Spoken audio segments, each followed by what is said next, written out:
ናይ ዕቤት ጽምዶ እንድሕር ዝፈጥር ኮይኑ ህዝባዊ ክኸውን ኣለዎ ጌጋ እዩ ኢልና ኣያያትና ክንእርሞም ክንክእል ኣለና ወይ ከዓ ከም ድላዮም ዓይነት ኣካይዳን ኣጣፋፍኣኑን ክጠፍኡ ይኽእሉ እዮም ተቃዋሚ ኮንኩን ደጋፊ ኮንኩን ኣነ ኤርትራዊ ግን ማዕበል ክነግረኩም ብደገፍ በዓል ጌታቸው ረዳን ካልኦትን ኣብ ኣኹ መፀኩም እዩ ህግደት ንሰባራሩ ኻስ ደጋፊ ኮንኩን መቀለ ይመጣሉ ወይ ስምረት ነው ምናምን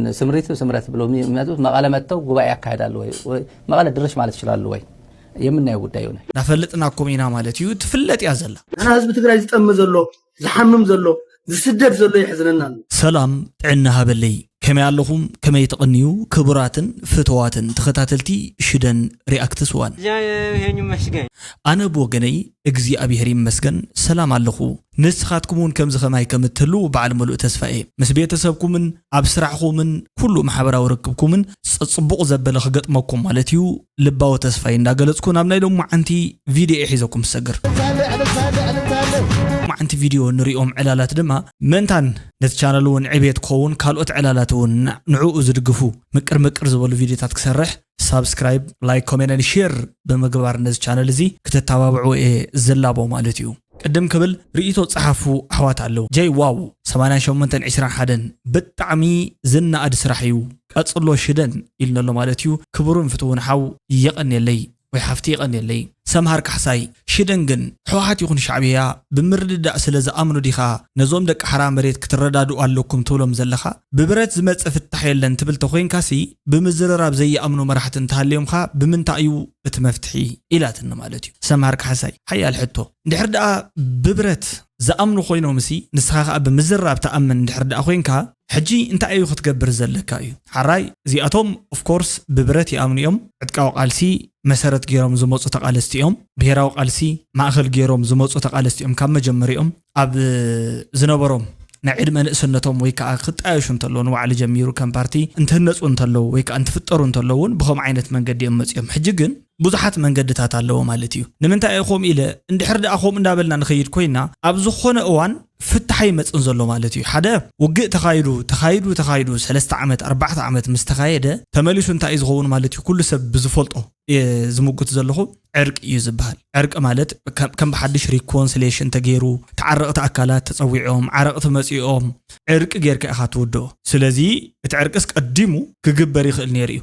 ኦኬ ንምንታይ ዳ እዩ ኩናት ገለ ወዲ ኩናት ዝበሃል ዝመፅእ ዝብል እዩ ሓደ ባህሪ ናይቶም تقالصهم زلخا انتس ببرد كوني خل انتس بميديا كوني خل انتس بخالي مفلاطونكو باغبابو صبقي سلازي اتبهرياتهم ندحرد دخمت اللهم كويل مو تدخمتهم نهزب ندحرد اكسبوز غيركايو حزب ايو كدان زخل قصيلو مالتي سلازي ندحرد انا ببرتاو قال ساعتيخا مودع تخاون نعاتهم في اختبل تخليخا صباحون مخنياتو نسخا ببرتاو قال سيخا مصيخا تعينه التحساسب خلو كم زخل ايفلطن ابو ديخا تشغيل كان حركه تنبر ويس حدش لو تخت مصيخا نسخاون يفلطن لك كمتم صعدو زولو افريكاويان منغستي قلبط دا امبر منغستاي تخلو نابزبل ناو تمليسنا ريكرنت زخونه تمليسكا دغيمكا تاعتو غنكا دغيمكا زيتوصو عينت منغد ኢና ንኸይድ ማለት እዩ ስለዚ በባዕሎም ክጣፍኡ ከምዚ ዓይነት ባህሪያት ዘለዎም ንሕና ጥጡሕ ባይታ ኢና ክንኮኖም ዘይብልና ሕብረተሰብ ጥጡሕ ባይታ ዘይኮይንሎም ባዕሎም ይቕህሙ እዮም ማለት እዩ ምክንያቱ እቲ ዲኬይንግ ሲስተም ናይ ሓደ ፓርቲ ከምዚ ናቹራል ኣጣፋፋውን ባዕሉ ክጠፍእ ይኽእል እዩ ማለት እዩ እንተስ ቶም ደገፍቱ ተሳላቸውም ደኺሞሞ እንተስ በቃ ገዲፎሞ ብዝተፈላለየ መንገዲ ማለት እዩ ንስኻ ግን እንታይ ክትገብር ኤክስፖዝ ምግባር ሓደ ስራሕ ማለት እዩ ብዝኾነ ትዛሃብ ክንርኢቶ ብጣዕሚ ጽቡቕ እዩ ዝብል እዩ ሰምሃር ሓፍተይ ማለት እዩ KLM 9872 بتخكل جigna لايك غير له مالتي KLM حوي ويك حفتي يغني اللي بتعمي KLM سلام إلنا له مالتيو لايك غير له سلام كبرون فتون حاو يوناس تارك انت ديخا قد سكا إلنا له مالتي يوناس حوي انت ديخا قد سكا إلنا بخمل لسلك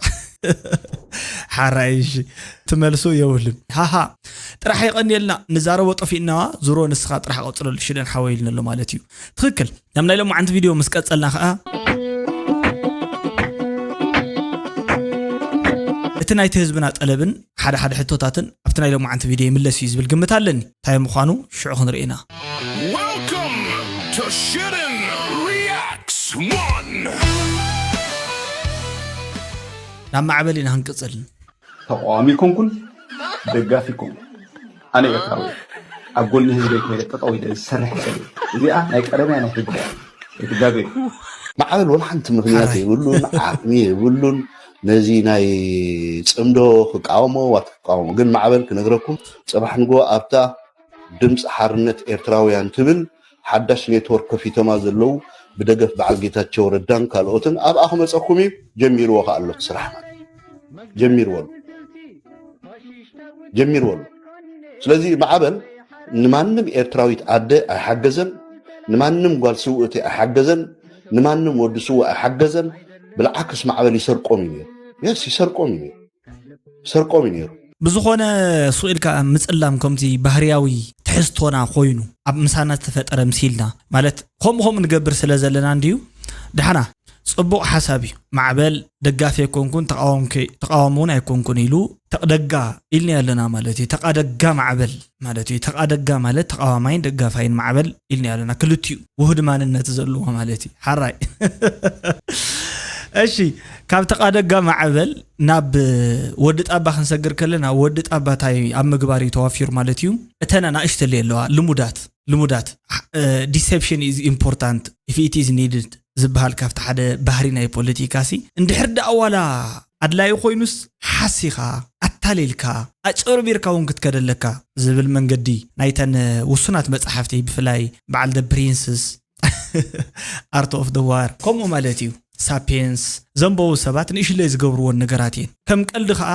ኣብተን ኩለን ተርምታቶምስ ንረኽበን ኢና ማለት እዩ ንምንታይ ኢኹም ዝብለኩም ዘለኹ ብዙሕ ናይ ብሓቂ መሲልዎ ኣሚኑ ተሓቀኛ ኣእምርኡ ከም በዓል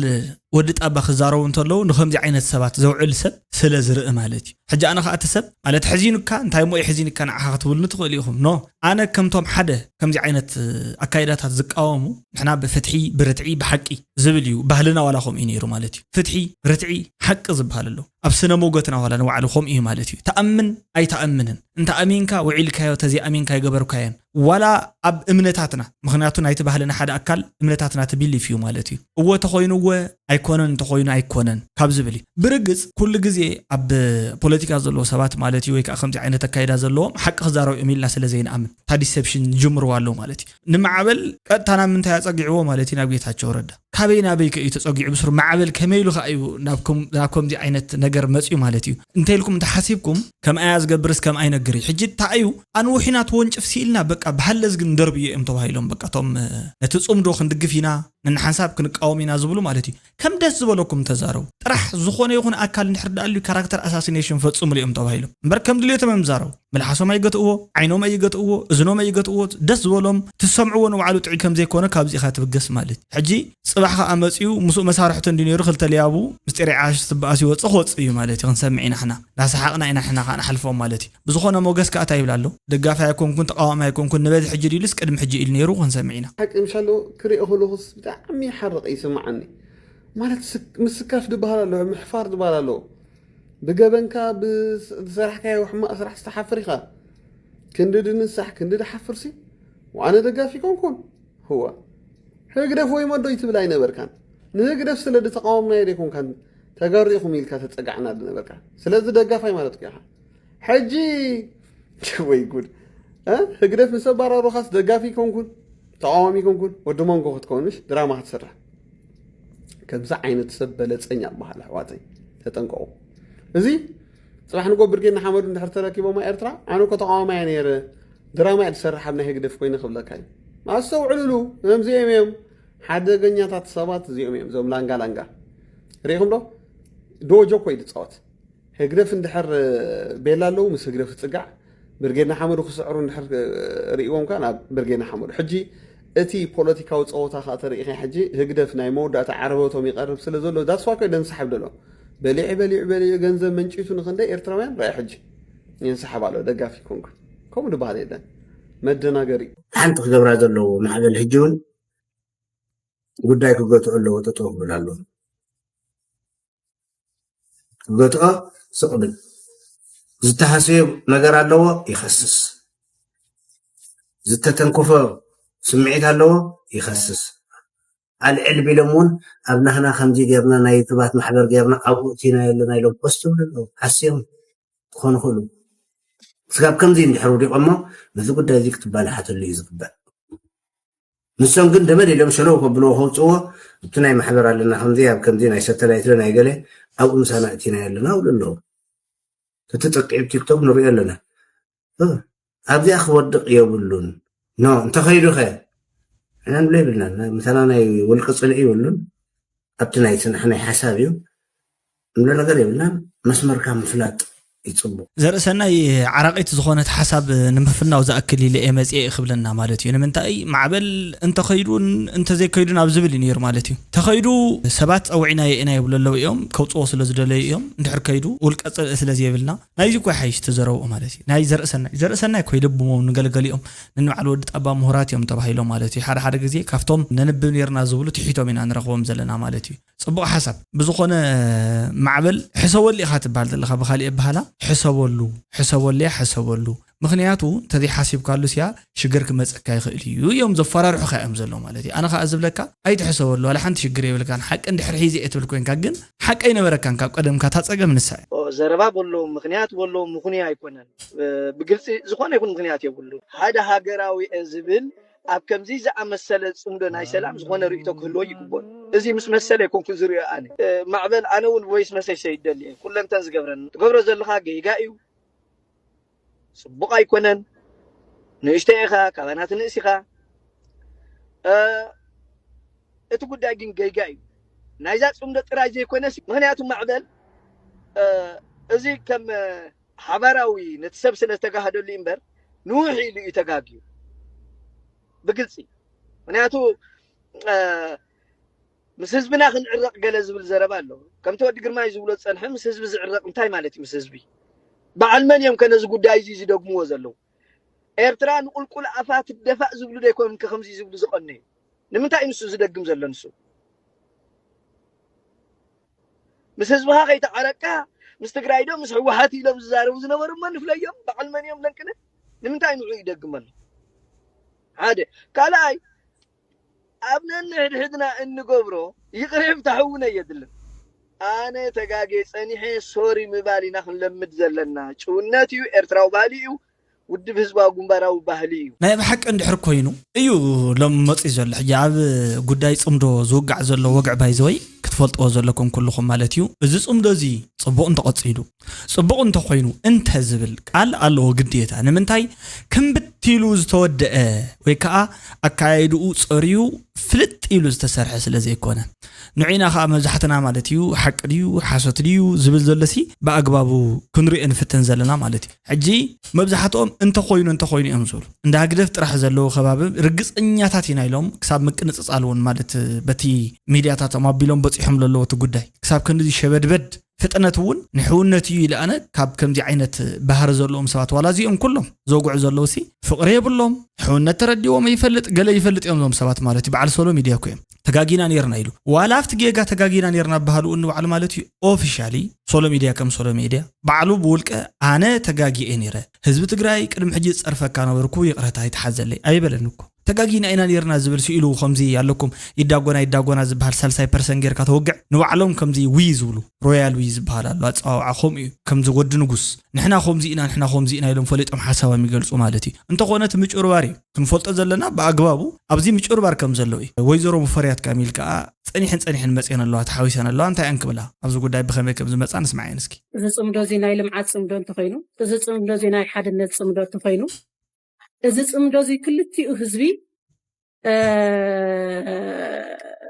ናይ ዕቤት ጽምዶ እንድሕር ዝፈጥር ኮይኑ ህዝባዊ ክኸውን ኣለዎ ሕጋዊ ክኸውን ኣለዎ ሕጊ ልተኸተለ ክኸውን ኣለዎ ስርዓት ልተኸተለ ክኸውን ኣለዎ ካልኣይ ከዓ እቲ ናይ ቀድሚ ሕዚ ዝነበሮ እምነት ዝሮ ብናይ ህዝቢ ኤርትራን ናይ ህዝቢ ትግራይን ረኽብማ ኣብ ሰናይ ድሌት ናይ ሻዕብያን ናይ ሕወሓትን እዩ እንት ደልዩ የረኽብዎም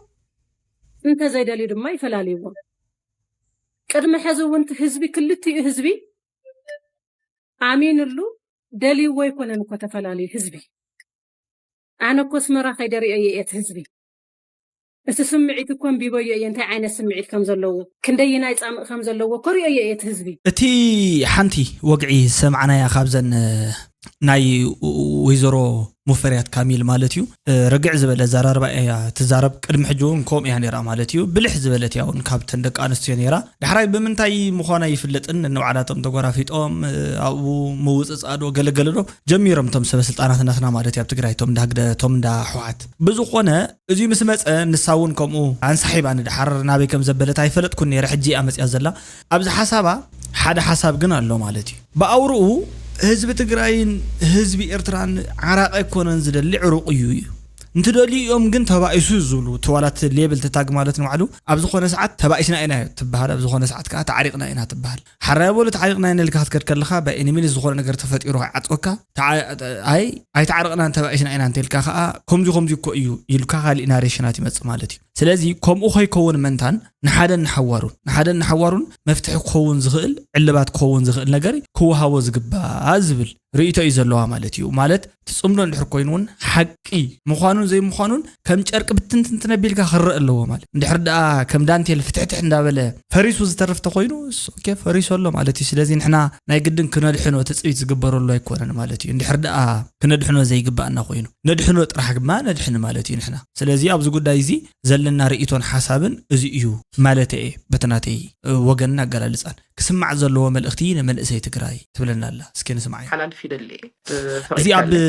بايزوي مس تجهات استبهله يوتيوب مالتيو قال قدامي مستر نبر أي تملس زيناو مالتيو قالوا سمحل ملسيا أبز حسابه هيبانيرا نشت اللي بتعمي هدئ دابلت ولا في زرارة قطعمي في تحت التاون كوم إنيرو مالتيو نشت اللي رجع إلى أذهبت يو جن بتعمي أزيو نشت اللي عت زمسلو جن عبيت ملأختات زتم حلال فول إنيرو كن سمعها بأننا إمالتيو سمعوا واسكي ببعلنا دم خنفاسس يولنا جيجا يو إلنا آياتنا خل الرموم خل ألنا تاريخ السرح بقينا ترح يا أخونا بس أوش سلام وين كان بوون تاريخ السرح نا عفوا مزبها اللي ترفنا انجاز بها اللي ترفنا زول مخرخة حلال في دلي نولدنا نمكر زول في محاورة ميديا زخون من قصص نيرو حدا جزء عمد لاي بزح يرخوا بمزرخوا هو مقاط أبقى دوم زمكر مودعتهم خبلاشو تدا اليوم سوق مسلون ناتي حوار ناي محل شاش مسل جن يولون السول خنفقد جورو خنفقد لهم ما تخنفقد لنا زول النت يولي حواري ناتي نايدقين نحواتي مودعتهم دلايم يقول كل تاريخ حمشيش كاز كله تن بزغت طفاف اوت دليخا السيو حجي نساتهم دلايم غيروم ካብዚ መሬት እዚ ሓልፍ ይኽእል እዮም ወይ ከዓ ከም ድላዮም ዓይነት አካይዳን አጣፋፋኑን ክጠፍ ይኽእል እዮም አንቶ ቅድም ነገርኩም እየ ማለት እዩ ካብናተይ ጥራሕ ግምት አይኮነን እቲ አካይዳ ባዕሉ ዘመን ስለዘይጠልቦ ዲኬና ገበረ ከም ዝኸይድ አነ ርግፀኛ ኮይነ እዛረብ ድሕራይ ግን ነዚ ከቀጽል ይሉ ሙስቲ በቃ ዘይከውን ነገር ነው ባዕሉ ክዳፋ ዝውዕል ሰቡን አይክሳእንን መለእሰይ ኮይኑ ናይቶም ናይ ቀደም አተሐሳሰባታት ንድሓራም ጽየን ቅድሚት ክስጉሙ ላይ ይኽእል እዮም ምስቲ ግዜ ዝጠልቦ አተሐሳሰባሲ ቀሳቀሱ ላይ ይኽእል እዮም ኢሉ ዝሓስብ ሰቡን አይክስእልን እየ ማለት እዩ አነ ግን ተያዝብሎ አይትድከም የዝብሎ ክደክመ እንተይሉ ከዓ ሙስ ዘቃልስ ይብልን አነ እንታይ አዝገብር አነ खाሊእ መንገዲ ንሱ खाሊእ መንገዲ ግን ክንፋቀድ ክንቀለለና አትሊስት ሕጅቶም ከም ዝወሉ ሰባት ንሽለይ ጸገሞም አይፈቅዱልካን እዮም ነትናትክ ሐሳብ መስምዒ ዕድል የብልካን ቢካዝ እተናታቶም ይኮሬክት እተናቶም ይትክክል ማለት እዩ ከም ትንሳ ዝበለቶ በዚ እንድሕርዳ ኸይዶም አፈሙዝ ወድ አፈሙዝ ዝብሃል ወላት ማሉን ሓራ መሬት ግዛዕ ዘሎ መናእሰይሲ ተዛሪበም ነይረ ማለት እዩ ናይዞም ጉዳይ ሓራ መሬት ዘለኹም ኩኑ ጉዳይ ብርጌድ ንሓመዱ ኩኑ ካልኦትኩም ኩኑ እምነ ምድር ባይ ጠበንጃ ሒዘ ነዚ ህዝቢ ካሊ ዓቢ ሸኽመ ፈጢረሉ ህዝቢ ከዓ ሓያል ምልዓዓል ገይሩ ሃንደሽደሽ ኣቢሉ ነቲ ስርዓት ተቐቢሉን ከዓ እትየ ገለገለ ዝብሃል እሞ ዳሕራይ መፂኻ ለይዶ ክፅበየካ ዝብሃል ደርፊ ክድረፍ እዩ ሽዑ ቃ እቲ ዝሓየለ ተባሂለ ኣነ ማለት እዩ ናይ ክብሪ ዘውድ ክድፋእ ኣለይ ገለገለ ዝብሃል ኣተሓሳስባታት ክህሉ ይኽእል እዩ አነ ዞም ከምዚኦም ዓይነት አተሐሳስባታት ዝደኸሙ እዮም ኢለ ዝገልጾሎም ናይ መጀመርታ ግዜ ታዩ እቲ ህዝብና ኣብ ትሕጂ ዘሎ ቁመናን አቃወማን ዝኾነ ይኹን ዓይነት ውግእን ወረውግእን ናይ ምትንጋድ ዓቕሚ የብሉን ዓቕሙ እንተዝህልዎ ትዕግስቲ የብሉን ትዕግስቲ ተወዲእዎ እዩ ትዕግስቲ እንተዝህልዎ ዓቕሚ የብሉን ዓቕሙ ተወዲእዎ እዩ ስለዚ ትዕግስትን ዓቕምን ኣብዚ የብል ህዝቢ ኸይድካ አነ ሽደኒ አነ ትዝልዓልኩ ሰቤ አነ ዓርሓይ አነ ጎብለል እንተበልካ ማለት ሲታሹመይ ነገረ መንገዲ ተጠቂመላ ተኸዲ انت بالكاسي ولا حنت فتح يزيبلو مالتي انتاي دا نتحساسباتات بتحساسباتات مبده يكاليو كمي معره زخونه قندما غزيه زطل وتحساسب حيسكا تمصيخا بعلو تحاد حساب كمزي رموس سلا زخونه تغزيو نعو سلا زي قبلو تنيتشر كله تي انفايرمنت مسو ايجنس سلا زخونه ططو يبل ططو زي بالحساب دما بقى ننو علي يصنعني ننو علي تامامن ريوم حجي ننو بعلم هوكت اتيوم تم ولا تم تتصامرت زبحلو حاسوت اندحر كوين حجي حاسوت تدغاغي ما خزرم انت الحق تمثل ينبر حق تخون غن يبحال حق غن فصيم يتخونن يا مخوان اندحر كوينا حق طرح حق تخون تروز از براغماتيك بقى انا مودات اوانسي حق يا فريم اوف ريفرنساون كاب حق يزبغس مالتي حاسوت بستفالالي دايركشنات مصت خليها يخوا حلوا يطبابروا اندي غن توصم دمت يابيلا توصت حد غزي معبل يوصا صنحيلو اولون كوصا يخلي برهانه ገብረ ገርግስ كوم خوصا يودت ابا خوصا يو ستالين كوصا يو تاين تباهيلوم امنتاي تشريحهم كفلت يو مالتي حق اندحر كوين تعرق دما بعلو فيبر እንዳገበረ ስለዝመርጽ ቶም ተሐሳስባታቱን እንዳጎልሁ حقን ፀሐይን እንደሐደረ ይخلع ስለዝበሃል ከምኡ እንደሐደረ ስለዝخلع ሽዑ ጠቅላላ ብርሃን ምዃኖ ይተርፎን ማለትي ሕጂ ንሕና ትዕግስቲ خلينا እዩ ኣብዝና ሕጂ ዘሎ ተሐሳስባታት ግን ኣዝዮም ብጣዕሚ ምውጥዋጣት እንተበዚሖም ላብ ልዕሊ ህዝብና ሽግር ምድፋእ ማለትي ከምዚ ብፋርኔሎ ዝሓስካይ ሓዊ ኣይተጥቀመሉን ግን ካብ ዘይተጠቀም ኩሉ ናብ ዝኾነ ቁሑ ክደፉ የዛይነቱ ዘረባ ማለትي ወድ ወረደ የሚያቃቸው ወንጀሎች አሏቸው አንዳንዶች በስም መጥቀስ ስለማያስፈልግ ወንጀል ዝም ብሎ ተጣርቶ ወድ ወረደ የሚያቀው ጭምር ቆሙ ያጣራ ወድ ወረደ አለ መቀለ ይመጣል ወይ ስምረት ነው ምናምን ስምረት ብሎ የሚያጡት መቀለ መጥተው ጉባኤ ያካሂዳሉ ወይ መቀለ ድረሽ ማለት ይችላል ወይ የምናየው ጉዳይ ይሆናል ደፍረው ቢመጡ ጥሩ ነበር ወደ ወረደ አሰላለፍም ቴስት እንዲደረግ እንዲታወቅና የትግራይ ህዝብም እቅጩ እንዲያቅ አንድ ከብልጽግና መንደር ያገኘ ነው ወደ ወረደ የገለጸበት አንደበት ልንገራችሁ ወደ ወረደ ጥሩ ነው የሚያዋጣን ፕሬዝዳንት ነው ለፌደራል መንግስት ጥሩ ሰው ነው የሚያዋጣን ነው ይላል ምንድነው የሚያዋጣን ብለው ለፌደራል መንግስት የሚያዋጣን ሰው ሆኖ አግኝተነዋል ነው የሚለው ሪፖርቱ አግኝተነዋል እና አንደኛ ከህወሓት ጋር አይዋደድም ይላል ከኤርትራ ጋር ግንኙነት እንዲፈጠር አይፈልግም ይላል ይሄ በነጥብ ነው ምንግራችሁ ስለዚህ ከህወሓት ጋር ጥሩ እንዲሆን አይፈልግም ይሄ ጥሩ ነው ለኛ ለፌደራል መንግስት ጥሩ ነው ከኤርትራ ጋር ግንኙነት እንዲፈጠር አይፈልግም አዝማሚያው ወደ ፌደራል መንግስት ነው የሚያደላውና ይሄ ጥሩ ነው ለኛ ጥሩ የሚያዋጣን ሰው ነው የጌታቸው አካሄድም ይደግፋል ይላል ሶስት ነጥብ رأي وحجي مالتي حد غزي نسب كتصلمو اندحر دادليخا ولا ناي برينسيبل سبكون زغيخا تبل بعلخا مالتي تودق اوادا دقستالينيو نتنقلعيد كوينو مالتي تايز كمز تنقلعيد شيء الله مالتي نبعلون شيء حد غزي حجي تشغر انتايو سلسته حد ناي كاب بلصغنا زخونه سبسي حدث مصيوس سلسته نطبتا تعلعيلو تزاريو نكو يزبلنا زلو مالتي مالت تزاريو زي كونه صحيفو نساتن كا كم ريفرنسز كقملني خدي انا نصوص حقو يو ኢሉ ያሚኑ ሎም ጽወን ዘሎ ማለትي ተንብግም ተጻሐፋውን ማለት ናብኦ ምን መስሓብ ኢሎም ዋላ ተጽሒፎም ና እምነት ክንድናኡ ስሒቡ ንሶ ናብ አተሐሳስቡን ማእኸል ክንዝገብሮ ታይዝ ገብር ዘሎ ንዑዩ ኮንፊርም ዝገብር ዘሎ ማለት ነተሐሰቱውን ተኮይኑስ ክደግምየ ማለት ጽብቁ እዩ ንሕና ካን ሰምዒና ዳስሓቅና ኢና ዳፈልጥና ኮሚና ማለት እዩ ትፍለጥ ያዘላ ፍለጥ ማለት እዩ ምክንያቱ ብደቅ ድኻታት መቅላድ ሕደጉ